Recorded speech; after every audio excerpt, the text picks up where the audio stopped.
চিকেনের নতুন রেসিপি খুঁজছেন? চোখ কান বুঝে নিশ্চিন্ত মনে এই রেসিপিটা বানান। যাকেই খাওয়াবেন প্রশংসার পাত্র হতে পারবেন। সব পুরনো পদ্ধতি পাল্টে ফেলে চিকেন একবার আমার মতন করে রান্না করতে গেলে সম্পূর্ণ ভিডিওতে কিন্তু চোখ রাখতে হবে। তো চলুন এক নজরে ভিডিওটা একবার দেখে নেওয়া যাক। প্রথমেই একটা বোলের মধ্যে 500 গ্রাম কিংবা হাফ কেজি চিকেন ভালো করে পরিষ্কার করে ধুয়ে নিয়েছিলাম। এবার ওপর থেকে হাফ টিস্পুনের মতন লবণ আর হাফ টিস্পুন হলুদ গুঁড়ো দিয়ে সাথে কাঁচা সর্ষের তেল দিয়ে হাত দিয়ে এত ভালো করে মাখবো যাতে আর্ধেকটা রান্না এখানেই হয়ে যায়, কিংবা চিকেন আর্ধেক কষানো এখানেই হয়ে যায়। সেই পর্যন্ত কিন্তু আমি ভালো করে হাত দিয়ে মাখিয়ে নিচ্ছি। তবে মাখানোর কাজটা কিন্তু আপনারা খুন্তি দিয়েও করতে পারবেন। এবার মশলার জন্য আমি দিয়ে দিচ্ছি গোটা জিরে, গোটা ধনে, আদা, রসুন আর একটুখানি পেঁয়াজ একসাথে মিক্সিং জারের মধ্যে বেটে নিয়েছিলাম।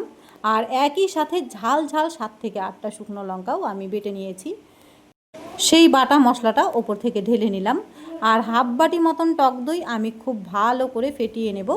টক দইটা ডাইরেক্ট দিতে যাব না। টক দই যদি খুব ভালো করে ফেটিয়ে নেওয়া যায় তাহলে দইটা কিন্তু ক্রিমের মতন হয়ে যায়।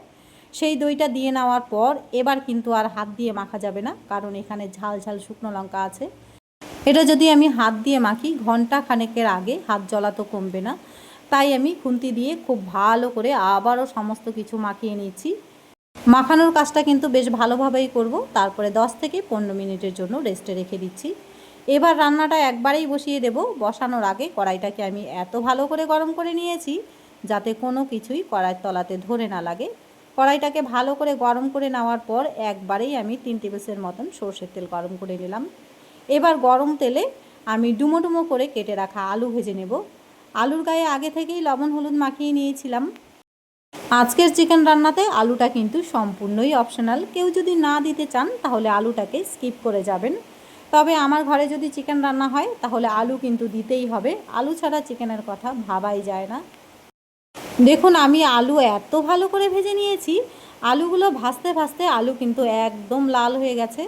আলু যদি এভাবে ভেজে চিকেনের মধ্যে দেওয়া যায় তাহলে আলু থেকেও কিন্তু একটা মিষ্টি স্বাদ বেরিয়ে আসে। এটা অনেকেরই অজানা। এভাবে আলু একবার ভেজে চিকেনের মধ্যে দিয়ে দেখবেন। আলুগুলো ভেজে নেওয়া হয়ে গেছে। এবার ওই একই তেলের মধ্যে ফোড়ন দিচ্ছি গোটা জিরে হাফ টিস্পুন পরিমাণ, সাথে একটা তেজপাতা ছিঁড়ে দিয়েছি, সাথে 2 টুকরো মতন দারচিনি দিয়ে এবার ফোড়ন আসা পর্যন্ত কিন্তু খুব ভালো করে ভেজে নিতে হবে। তবে কেউ যদি এখানে 2টো এলাচ দিতে চান তাহলে দিয়ে নিতে পারেন। আমি কিন্তু এখানে এলাচ দিচ্ছি না, কারণ আমি এলাইচি পাউডার ব্যবহার করব। ফোড়ন এসে গেছে। ঠিক এই সময় ম্যারিনেট করা চিকেনটা ওপর থেকে ঢেলে নিলাম। চিকেনটা দিয়ে নেওয়ার পর এবার আমি ওকরা কোম্পানির এলাইচি পাউডার ওপর থেকে দিয়ে নিচ্ছি। এই এলাইচি পাউডারটা দেওয়ার কারণে চিকেনের মধ্যে কিন্তু খুব সুন্দর একটা ফ্লেভার আসবে। তবে কেউ যদি এই পাউডারটা দিতে না চান তাহলে আপনারা 2টো এলাচ ফোড়নের মধ্যে দিয়ে নেবেন। এলাচের মুখটা একটু ফাটিয়ে দেবেন যাতে ফ্লেভারটা সমস্ত তরকারির মধ্যে সুন্দরভাবে ছড়িয়ে পড়ে। এবার চিকেন আমি ভালো মতন কষিয়ে নেব। হাতে একটু সময় নিয়ে লো টু মিডিয়াম আঁচে চিকেনটা আমি এত ভালো করে কষাবো যাতে কষাতে কষাতে চিকেনটা হাফ সেদ্ধ হয়ে যায়। সেই পর্যন্ত চিকেনটাকে কিন্তু খুব ভালো মতন কষিয়ে নিতে হবে। আপনারা হয়তো এতক্ষণ ভাবছেন চিকেনের মধ্যে কিন্তু পেঁয়াজ দেওয়া হয়নি।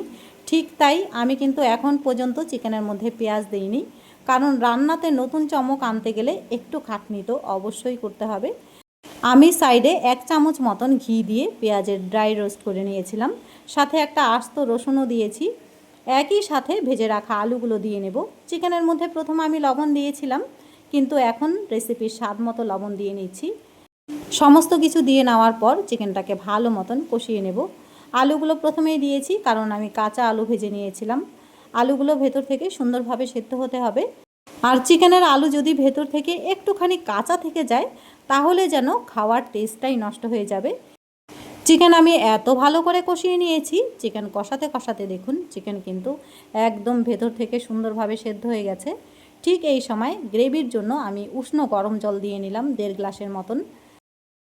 এবার চিকেনের গ্রেভিটা 8 থেকে 9 মিনিটের জন্য লো টু মিডিয়াম আঁচে আমি ফুটতে দেব। এদিকে চিকেনটা ফুটতে থাক, সাইডে আমি দেখুন একটা মশলা রেডি করে নিচ্ছি। তড়কা প্যানের মধ্যে দিয়ে দেব 1 টিস্পুনের মতন গোটা জিরে, সাথে 1 টিস্পুনের মতন গোটা ধনেও দিয়ে দিচ্ছি।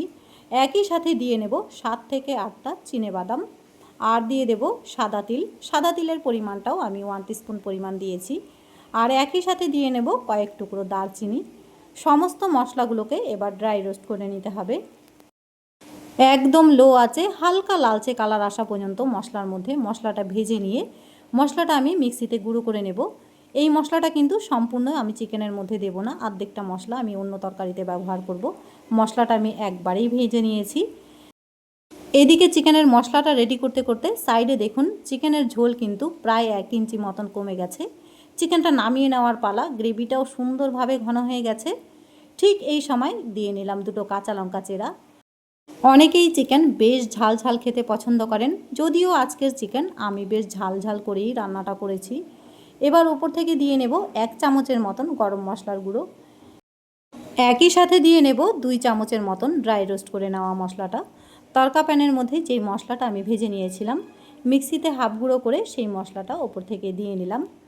এই মশলাটা কিন্তু চিকেন রান্নার শেষেই দেবেন। এই মশলাটা দেওয়ার কারণে চিকেনের স্বাদ যে পুরোপুরিভাবে চেঞ্জ হয়ে যাবে সেটা বাড়িতে না রান্না করলে আপনারা বুঝতে পারবেন না। 1 চামচের মতন দিয়ে দিলাম ঘি। ঘিটা কিন্তু আজকের রান্নাতে অবশ্যই দেবেন। এবার কিন্তু গ্যাসের ওপরে আর বেশিক্ষণ চিকেনটা আমি রাখবো না, চিকেনটা নামিয়ে নেওয়ার পালা। তার আগে একটু লো টু মিডিয়াম আঁচে বেশ মজিয়ে আর জমিয়ে রান্নাটা করে নামিয়ে নিতে হবে। আজকে সম্পূর্ণ নতুন পদ্ধতিতে রান্নাটা কেমন লাগলো কমেন্ট বক্সে জানাতে ভুলবেন না। আজকের মতন আমি এখানেই বিদায় নেব।